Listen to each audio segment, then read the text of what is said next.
want to hear it in your own words here. Why the lawsuit? Well, I think most Wisconsinites assumed that there was a specific period of time in which an emergency declaration would last, issued by the governor. And I think many legislators kind of also assumed that. We thought it would last for 60 days. And then it was up for the legislature to revisit that to see if we wanted to work with the governor to extend that. But Governor Evers completely abandoned that whole theory and simply worked under a separate set of statutes that said the Secretary of Health could pretty much do whatever she wants to do for as long as she wants to do it at his direction. So we're asking the Supreme Court to kind of weigh in on both of those issues, whether or not the 60-day emergency declaration should be adhered to and whether or not that's constitutional. Does public health not override this? No, that's why originally both sets of statutes were created, because we understand that sometimes when there's an emergency, such as a pandemic, that there should be a nimbleness that's given to the executive branch to be able to make very quick decisions when it comes to public health. But at some point, it's, you exceed your authority by never negotiating with the legislature. How do you want to reopen? What's your plan? Right now, the two major business groups, MMAC as well as WMC, have been working on plans.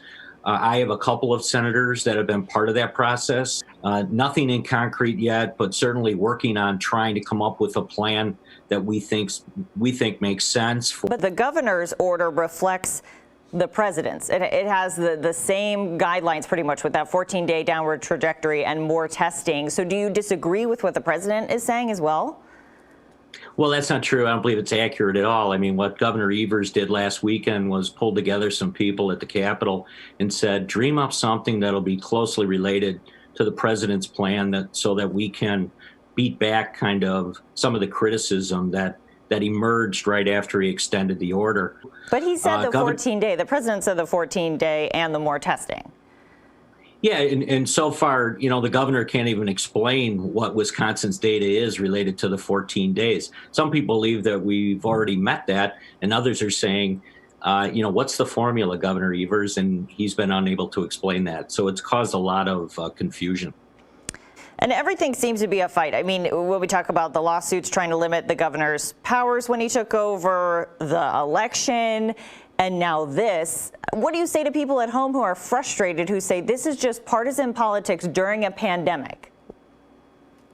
It's pretty clear. The governor had 60 days to make these decisions, and he decided to exceed that. I think many legislators thought this would go to May 11th, and then we would have a sit down and figure out how the state would move forward from there.